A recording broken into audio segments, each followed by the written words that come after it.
Nosso estudo será sobre a providência de Deus.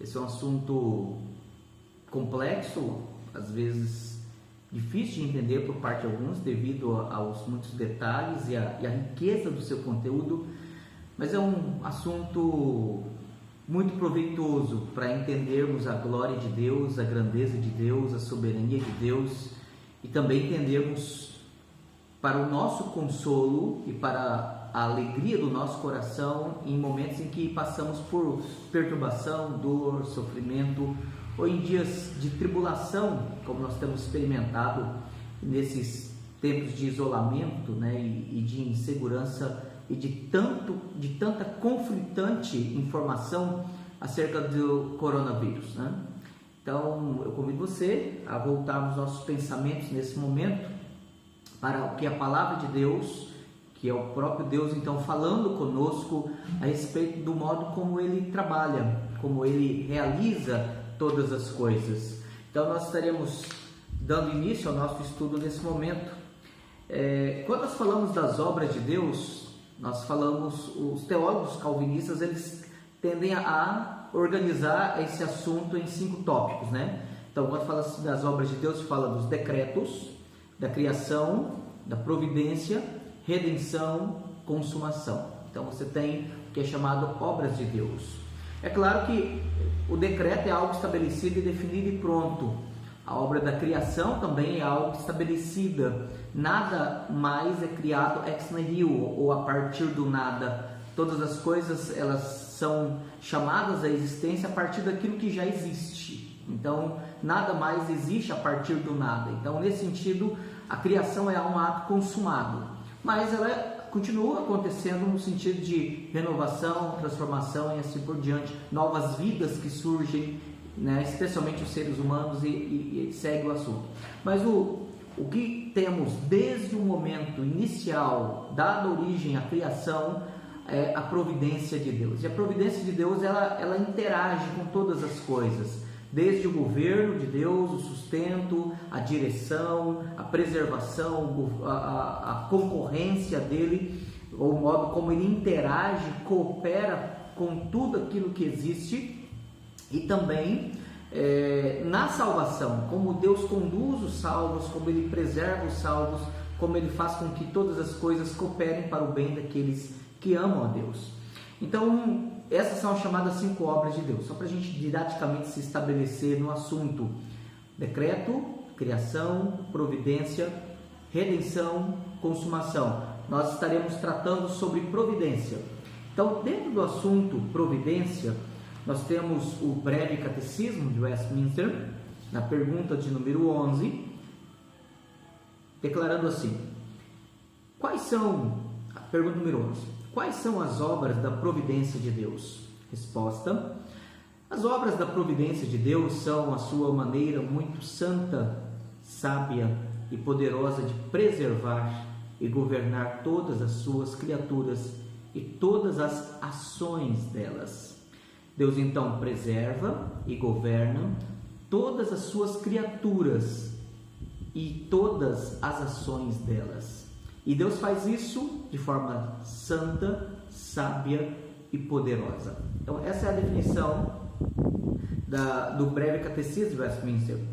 Na Confissão de Fé de Westminster, no capítulo 5, antes de tratar da queda do homem e do pecado, o capítulo 5 trata a respeito da providência de Deus. Então, nós temos um capítulo dividido em 7 parágrafos, e no primeiro parágrafo ele diz assim: pela muito sábia providência, segundo a sua infalível presciência, ou seja, não é uma presciência de possibilidades, de contingências, de coisas que podem acontecer, mas é uma presciência infalível, ou seja, daquilo que ele realmente sabe que existirá, e Deus sabe o que existirá, porque existirá a partir daquilo que ele determinou que existirá, Então, sua infalível presciência e o livre e imutável conselho da sua própria vontade, Deus, o grande Criador de todas as coisas, para o louvor da glória da sua sabedoria, poder, justiça, bondade e misericórdia, sustenta, dirige, dispõe e governa todas as criaturas, todas as ações delas e todas as coisas, desde a maior até a menor. Então nós temos aqui uma declaração muito interessante. Ela diz que Deus, segundo a sua providência, na sua providência, de acordo, com a sua presciência infalível, livre e imutável conselho, que tem a ver com o seu decreto, com a sua vontade eterna estabelecida pela sua própria vontade, Deus sendo criador de todas as coisas, então Ele é dono, Ele é autoridade, estabelecendo o seu querer sobre tudo aquilo que Ele chamou a existência, com a finalidade exclusiva de louvor da glória da sua sabedoria. Aí nós temos alguns atributos mencionados: sabedoria, poder, justiça, bondade e misericórdia. O que Ele faz? Ele sustenta, Ele dirige, Ele dispõe e governa. No Breve Catecismo diz: Deus preserva. Então nós podemos falar de forma didática que a providência de Deus, ela didaticamente se divide. Nós temos isso à luz da Escritura, que Deus então Ele preserva, Deus Ele governa, Deus Ele dirige, Deus Ele sustenta e Deus Ele concorre ou Ele coopera. Então quando nós falamos das obras ou dos atos internos da providência, nós falamos de forma didática em 5 subdivisões dos modos como Deus Ele realiza, como Ele executa a sua providência. Então Ele preserva, Ele governa, Ele dirige, Ele sustenta e Ele coopera. Bom, como que nós podemos então entender essas coisas? Deus Ele faz isso com toda a sua criação, com todos os animais, com todos os eventos, com tudo o que acontece, com todos os atos das criaturas, inclusive interagindo com todos os atos da criação e dos homens, que também fazem parte da criação. Entendendo esse processo, então nós precisamos lembrar o seguinte: tudo que acontece, tudo que existe e tudo que as pessoas fazem, Deus está interagindo, Deus está no controle. Nada, desde uma pequena molécula, desde o menor corpo existente em toda a criação, nada foge ao controle dele. Certa vez R.C. Sproul disse: se apenas um átomo em todo o universo saísse do controle de Deus, isso seria motivo de desespero. E é verdade, porque se algo pode fugir do seu controle, algo pode fugir do seu plano, algo pode fugir do domínio da sua vontade, então existe uma outra vontade, existe uma outra força que não é Deus como causa de todas as coisas. E se Deus não está no controle, o Deus que é bondoso, misericordioso, amável, soberano, poderoso, então nós temos um outro poder, uma outra fonte que seria motivo de desespero e de fato de temor, sem nenhuma garantia de que Ele nos ama. Bom, então nós precisamos lembrar, de forma resumida nós podemos dizer assim: Deus preserva todas as coisas, e a Bíblia diz isso quando nós lemos, por exemplo, o Salmo 104, do verso 10 até o verso 24, a palavra de Deus diz assim: Tu fazes rebentar fontes no vale, cujas águas correm entre os montes, dão de beber a todos os animais do campo, os jumentos selvagens matam a sua sede, junto delas tem as aves do céu, seu pouso, e por entre a ramagem desferem o seu canto, do alto de sua morada regas os montes, a terra farta-se do fruto das suas obras, fazes crescer a relva para os animais e as plantas para o serviço do homem, de sorte que da terra tira o seu pão, o vinho que alegra o coração do homem, o azeite que lhe dá brilho ao rosto e o alimento que lhe sustém as forças. Avigoram-se as árvores do Senhor e os cedros do Líbano que Ele plantou, em que as aves fazem seus ninhos, quanta cegonha. A sua casa é nos ciprestes. Os altos montes são das cabras montezinhas, e as rochas o refúgio dos arganazes. Fez a lua para marcar o tempo, o sol conhece a hora do seu ocaso, dispões as trevas e vem a noite, na qual vagueiam os animais da selva. Os leõezinhos rugem pela presa e buscam de Deus o sustento. E vindo o sol, eles se recolhem e se acomodam nos seus covis. Sai o homem para o seu trabalho e para o seu encargo até a tarde. E o verso 24 encerra dizendo: que variedade, Senhor, nas tuas obras, todas com sabedoria as fizestes, cheia está a terra das tuas riquezas. Deus, então, ele não somente preserva, como o texto nos mostra, de modo que a segunda lei da termodinâmica, que diz que pelo contato, pelo atrito e pela perda de energia, toda a matéria ela se desgasta e se decompõe. Mas também nós sabemos que Deus, ele alimenta e sustenta todas as coisas. Ele não somente preserva, mas ele sustenta, renovando as forças, produzindo alimento, produzindo a relva, as plantas, frutas, fazendo com que o plantio ela dê o seu resultado, que o trabalho dê o seu resultado, e o homem então ele saiba que de fato a riqueza, a grandeza, a prosperidade, toda a bênção, ela vem de Deus. Por isso a Bíblia diz: bem, feliz é a nação cujo Deus é o Senhor. Então ele sustenta, ele preserva, mas a Bíblia diz que também Deus ele dirige todas as coisas. Em que sentido Deus dirige? Ele conduz com que os eventos aconteçam com um propósito sábio, soberano e gracioso. Nada acontece por acaso. As pessoas podem talvez pensar assim: eu estava indo para tal lugar e aconteceu, foi um fatalismo. Eu estava em tal situação e aconteceu um acidente, foi sem querer, né? Não é culpa de ninguém. Bom, nós devemos lembrar que Deus ele está no controle de todas as coisas. Peguemos, por exemplo, o caso da história de José do Egito, filho de Jacó e seus irmãos. Jacó ele tinha preferência pelo seu filho José. Já começa a história dando errado nesse sentido. E os demais irmãos dele tinham inveja, e essa inveja se converteu em raiz de amargura a ponto deles desejarem a morte dele. José também não era fácil, então ele também provocava uma animosidade entre o pai e os filhos contra o pai, mas na verdade ele que estava se tornando o objeto de ódio dos seus irmãos.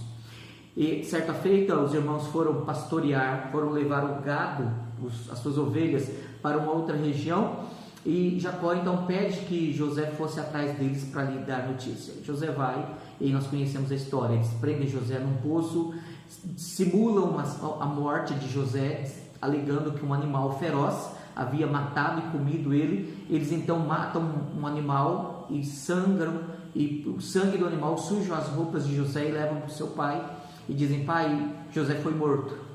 Obviamente isso foi motivo de grande tristeza para Jacó. O que eles fazem agora com o José? Eles não podem liberá-lo, porque a mentira havia sido estabelecida e eles sabiam da consequência da ira do seu pai, obviamente, contra eles. Eles resolvem vendê-lo para comerciantes que estavam indo para o Egito. José então agora vai para o Egito. Lá no Egito ele é vendido como escravo na casa de Potifar, e aí a gente conhece a história. A esposa de Potifar, uma mulher adúltera, uma mulher imoral, ela então tenta abusar, tenta seduzir José. José então resiste à tentação, foge dela, e ela então consegue apanhar as roupas de José, e obviamente ela acusa José de tentativa de estupro. Obviamente isso resultaria em execução de José, mas por algum motivo, né, nós sabemos que Deus, na sua providência, estava conduzindo, dirigindo todas as coisas. Deus estava dirigindo o pecado de Jacó, Deus estava dirigindo o pecado dos seus irmãos, Deus estava dirigindo o pecado dos midianitas em comprar José, Deus estava dirigindo Potifar ao comprar José, Deus estava no controle dirigindo o coração também da esposa de Potifar, e agora José é lançado na prisão egípcia, e lá ele fica cerca de 20 anos, até que Deus então tira ele de lá, em atormentar Faraó com um pesadelo, em que ele sonha, um pesadelo que tem duas partes. Ele sonha então com 7 espigas vigorosas, sadias, surgem 7 espigas magras, mirradas, doentes, e devoram as 7 espigas sadias. Surgem 7 vacas sadias e viçosas, e depois 7 vacas magras, doentes, e devoram as 7. E José, então, por interpretação dada por Deus, diz: o que vai acontecer? Nós teremos 7 anos de prosperidade e depois 7 anos de fome. E você deve armazenar, você deve conter todo o alimento possível durante o período de prosperidade e fartura, para que depois, nos 7 anos de escassez e de pobreza, nós possamos ter dinheiro vendendo a comida aos povos da terra. Bom, Faraó, então, discernindo estas coisas, aceita o conselho e a interpretação de José e coloca José como o vice-governador sobre todo o Egito, abaixo apenas dele. O detalhe é que agora José se torna o segundo homem mais poderoso de todo o Egito, e providência de Deus, Deus dirige a família de José, os seus irmãos, para comprar comida no Egito. O texto, então, resumindo, ele diz que eles chegam lá e eles são reconhecidos por José. José, então, esconde a sua real identidade deles, e nós sabemos, de acordo com a palavra de Deus, que eles então são acusados de roubo. Depois eles têm que trazer seu irmão Benjamim, e aí a gente resume toda a história, né? Quem já conhece, leu o texto. Mas lá no capítulo 45 de Gênesis, quando agora José se apresenta aos seus irmãos,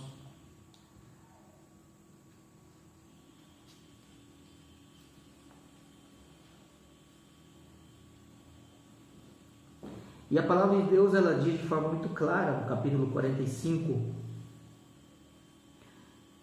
no verso 4 até o verso 8, a palavra de Deus diz assim, Gênesis 45, do verso 4 ao verso 8. Disse José a seus irmãos: agora chegai-vos a mim. E chegaram-se. Então disse: eu sou José, vosso irmão, a quem vendestes para o Egito. Agora, pois, não vos entristeçais, nem vos irriteis contra vós mesmos, por haverdes vendido para aqui, porque para a conservação da vida Deus me enviou adiante de vós. Porque já houve 2 anos de fome na terra, e ainda restam 5 anos em que não haverá lavoura nem colheita. Deus me enviou adiante de vós, para conservar vossa sucessão na terra, e para vos preservar a vida por um grande livramento. Assim não foste vós que me enviastes para cá. Observe bem o verso 8. Assim não foste vós que me enviastes para cá, e sim Deus, que me pôs por pai de Faraó e senhor de toda a sua casa, e como governador em toda a terra do Egito.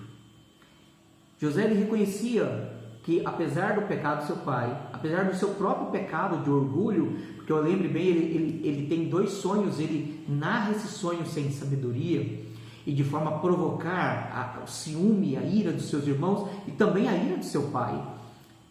O pecado dos seus irmãos, o pecado dos midianitas, o pecado de Potifar, o pecado da esposa de Potifar, e agora ele é colocado por Deus como governador do Egito. Deus dirige todas as coisas, Deus dirige todos os acontecimentos, de modo que eles acontecem somando e realizando o propósito de Deus. E ele diz então: foi Deus, não foste vós que me enviaste para cá, e sim Deus que me pôs por pai de Faraó e senhor de toda a sua casa. Após a morte de Jacó, lá no capítulo 50, os irmãos dele agora temendo que ele viesse a matá-los, porque o pai havia morrido. No capítulo 50, verso 18 ao verso 21, nós lemos assim: Depois da morte de Jacó, vieram também seus irmãos, prostraram-se diante dele e disseram: Eis-nos aqui por teus servos. Respondeu-lhe José: Não temais, acaso estou eu em lugar de Deus? Vós, na verdade, intentaste o mal contra mim, porém Deus o tornou em bem, para fazer, como vedes agora, que se conserve muita gente em vida. Não temais, pois eu vos sustentarei, a vós outros e a vossos filhos. Assim os consolou e lhes falou ao coração. Então, a providência de Deus envolve a preservação, envolve o sustento, envolve a direção, como Deus ele conduz todas as coisas, envolve o governo dele. Deus ele governa sobre todas as coisas. Quando nós lemos, por exemplo, lá no livro de Daniel, profeta que esteve desde a sua juventude até a velhice e morreu na Babilônia, Daniel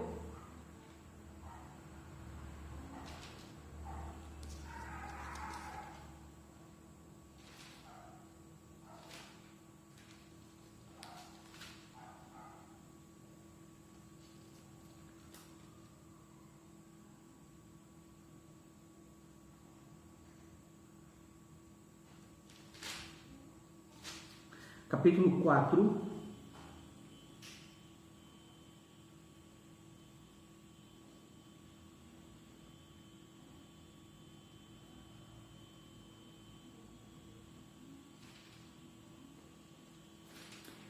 verso 34 e 35, Daniel 4, 34 a 35, e a palavra de Deus diz assim: mas ao fim daqueles dias eu, Nabucodonosor, levantei os olhos ao céu. Era o homem mais poderoso daqueles dias. Tornou-se-me a vir o entendimento, e eu bendisse ao Altíssimo, e louvei e glorifiquei ao que vive para sempre, cujo domínio é sempre eterno, e cujo reino é de geração em geração. Todos os moradores da terra são por ele reputados em nada, e segundo a sua vontade ele opera com os exércitos do céu e os moradores da terra. Não há quem lhe possa deter a mão, nem lhe dizer: que fazes?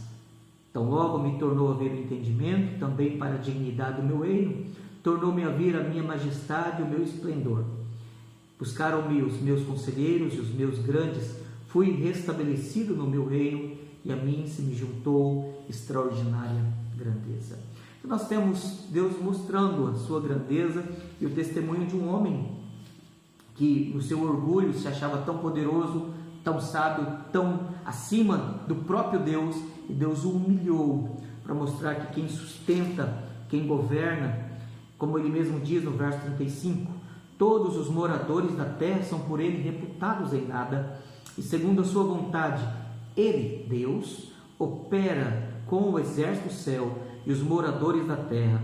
Não há quem possa deter a mão, nem lhe dizer: que fazes? Então nós temos Deus ele governando todas as coisas, Deus dirigindo tudo o que existe. Todas as coisas estão debaixo do seu controle. Nada pode fugir do teu santo, sábio e soberano querer. Como que nós podemos reagir diante disso, né? Permita-me contar uma história de algo que realmente aconteceu. Nos Estados Unidos, durante a Guerra da Secessão, Deus levantou um homem chamado Thomas Jonathan Jackson. Ele era conhecido como General Stonewall Jackson, o Muralha de Pedra. Ele foi um grande líder no Sul. Ele foi um grande homem, e a sua força, a sua grandeza, a sua capacidade, ela não era apenas uma bravura, uma coragem de educação ou resultado da sua posição social. Afinal de contas, ele era um general. Mas o general Stonewall Jackson, ele era um calvinista. Ele era um crente no Senhor Jesus e que cria firmemente nas doutrinas da graça de um Deus soberano que controla todas as coisas. Certa vez um tenente perguntou para ele nas batalhas, diferente dos demais oficiais de alta patente, em vez de ele ficar nas cabanas, né, nos acampamentos protegido enquanto mandava os soldados e os graduados e oficiais de baixa patente para frente de batalha, na frente da batalha, ele mesmo ia com eles.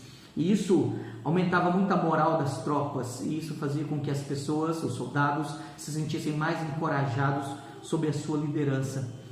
Certa vez um tenente perguntou para ele: General Stonewall, o que faz com que o senhor seja tão confiante à frente de batalha? E ele disse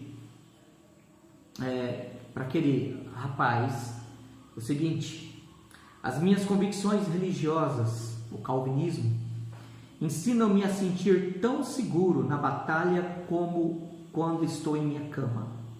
Deus fixou o tempo da minha morte. Não me preocupo comigo além do que preciso, mas sempre estou pronto para tudo o que possa acontecer.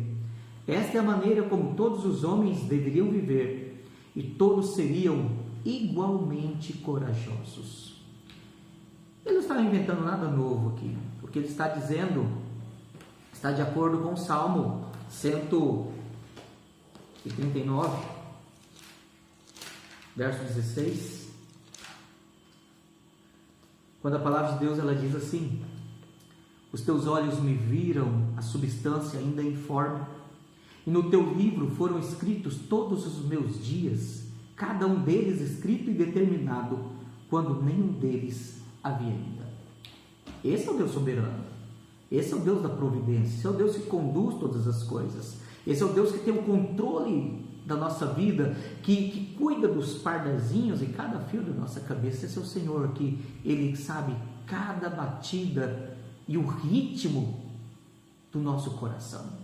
Ele conhece cada movimento dos nossos pensamentos, Ele sabe todas as coisas e Ele cuida de nós de uma forma muito pessoal. É interessante porque o General Thornton Jackson, apesar de ter lutado muitíssimas batalhas, e depois se você quiser fazer uma pesquisa na internet, existe lá uma lista de várias campanhas que ele participou, mas a morte dele não se deu por tiro de inimigo ou por emboscadas dos inimigos. Foi numa batalha que, num tiro acidental, um dos seus soldados disparou a arma nele, e o tiro fez com que 3 balaços acertassem ele na sua mão, no seu braço, e uma entre a clavícula e o pescoço, e ele veio a morrer no dia 10 de maio de 1863 por complicações de uma pneumonia. Então Deus abate grandes homens segundo o seu querer. Ele não morreu na guerra, ele morreu de pneumonia. Mas o que nós podemos tirar de proveito e aplicação, entendendo a providência de Deus? Acima de tudo, nós devemos sempre lembrar o seguinte: tudo o que acontece está sob o controle de Deus.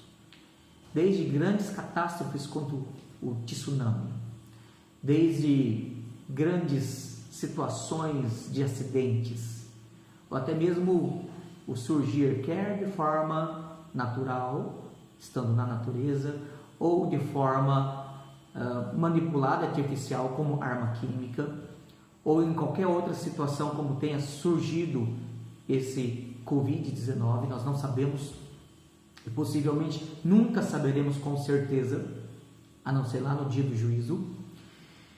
Mas independentemente de como ele surgiu, se pela vontade e maldade humana, ou pela irresponsabilidade humana, Deus está no controle de todas as coisas. E aí nós devemos lembrar que a bondade da providência cuida de nós. O Salmo 145, verso 17, Salmo 145,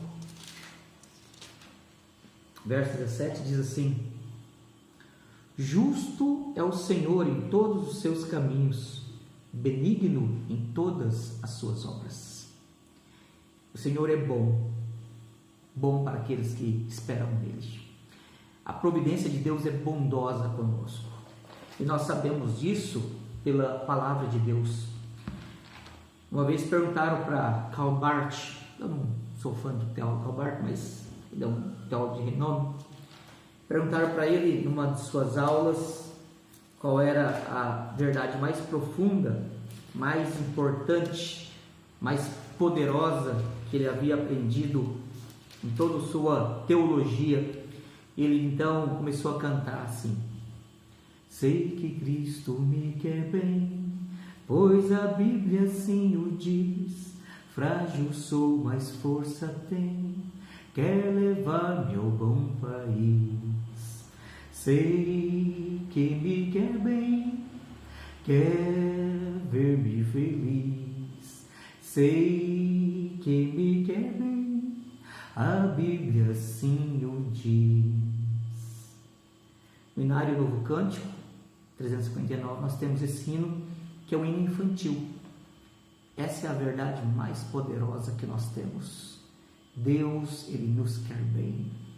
E nós temos a certeza disso porque a Bíblia, a sua palavra, nos diz. Além da bondade da providência, nós temos a sabedoria da providência. Deus é sábio. Deus sabe tudo o que faz. Deus sabe quem Ele usa. Deus sabe lidar, inclusive, com a maldade dos demônios. E Deus sabe lidar com a perversidade dos homens. Deus sabe lidar no tempo certo, com as coisas certas, do modo correto, porque Ele é infinita sabedoria. Então, nós não podemos nos lançar ao desespero, ao medo, nós não podemos nos entregar à ansiedade e toda forma de desordem, porque o nosso Deus é sábio. E a providência dele é sábia, e ele quer que nós conduzamos a nossa vida com sabedoria. Além da bondade, a sabedoria, a providência também é soberana. Certamente o texto conhecido de Romanos capítulo 8, a partir do verso 31 até o verso 39, a palavra de Deus ela diz assim: que diremos, pois, à vista dessas coisas? Se Deus é por nós, quem será contra nós? Aquele que não poupou o seu próprio filho, antes por todos nós o entregou, porventura não nos dará graciosamente com ele todas as coisas? Quem tentará acusação contra os eleitos de Deus? É Deus quem os justifica. Quem os condenará? É Cristo Jesus quem morreu, ou antes, quem ressuscitou, o qual está à direita de Deus e também intercede por nós. Quem nos acusa, nos separará do amor de Cristo? E aí preste atenção, como que a providência de Deus interage na nossa redenção e na manifestação do amor de Deus para conosco. Será tribulação, ou angústia, ou perseguição, ou fome, ou nudez, ou perigo, ou espada. E talvez na sua percepção nunca se tornou tão vívida essa verdade como nos declara o verso 36. Como está escrito, por amor de ti, somos entregues à morte o dia todo. Somos considerados como ovelhas para o matador. Em todas essas coisas, porém, somos mais que vencedores, por meio daquele que nos amou. Porque eu estou bem certo de que nem a morte, nem a vida, nem os anjos, nem os principados, nem as coisas do presente, nem do porvir, nem os poderes, nem a altura, nem a profundidade, nem qualquer outra criatura, quer seja dos maiores corpos celestiais do universo, ou quer seja um pequenino vírus que não pode ser visto a olho nu, nem qualquer outra criatura poderá separar-nos do amor de Deus que está em Cristo Jesus, nosso Senhor. Então nós temos a bondade, a sabedoria, a soberania da providência. E é por isso que nós temos então que contemplar a glória de Deus na sua providência. Deus ele usa o mal para o nosso bem, porque todas as coisas cooperam para o nosso bem. Como nós podemos lembrar de Paulo, lá em 2 Coríntios 12, capítulo 12, verso 7 ao verso 9, que após ter o tormento de um espinho na carne colocada pelo próprio Deus nele, mensageiro de Satanás, ele clamou durante 3 vezes que Deus tirasse dele aquele espinho, e a resposta do Senhor para ele foi: a minha graça te basta. Ou podemos lembrar de Jó nas suas dores psicológicas, nas suas dores emocionais, na sua dor de alma, e ele então glorifica a Deus. Nós podemos lembrar de Pedro, que no seu pecado, negando ao Senhor Jesus, Deus usou essa negação vergonhosa, o desconsolo e o desprezo que ele sofreria dos discípulos.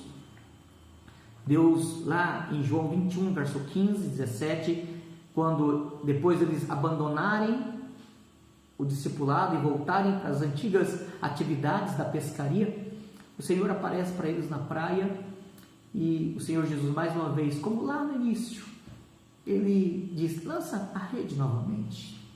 E eles lançaram e pegaram muito peixe. E João disse: é o Senhor. Pedro então se enrolou os panos, se lançou nas águas e nadou até a praia. Os demais discípulos chegaram depois. A Bíblia relata no capítulo 21 de João que houve silêncio. E eles comeram, e após aquele silêncio, após terem comido, o Senhor Jesus olha para Pedro e rompe o silêncio dizendo: Pedro, tu me amas? E Jesus pergunta 3 vezes: tu me amas, Pedro? E Pedro 2 vezes diz: sim, tu sabes? E a 3ª vez ele então diz: Senhor, tu sabes todas as coisas. E Deus faz aquilo inclusive para torná-lo um pastor mais amoroso, um pastor mais cuidadoso, um pastor mais quebrantado, conforme nós vemos em 1 Pedro capítulo 5, do verso 1 ao verso 4. Rogo, pois, aos presbíteros que há entre vós, eu presbítero como eles, e testemunha dos sofrimentos de Cristo, e ainda co-participante da glória que há de ser revelada.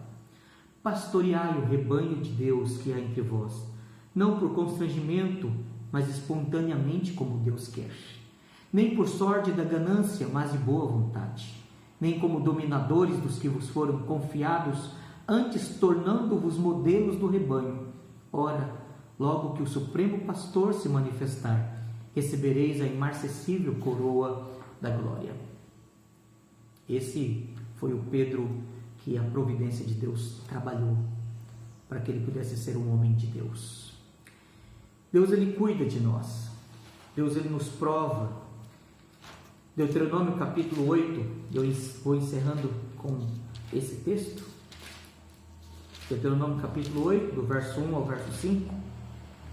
A palavra de Deus, ela diz assim: cuidareis de cumprir todos os mandamentos que hoje vos ordeno, para que vivais e vos multipliqueis e entreis e possuais a terra que o Senhor prometeu sob juramento a vossos pais.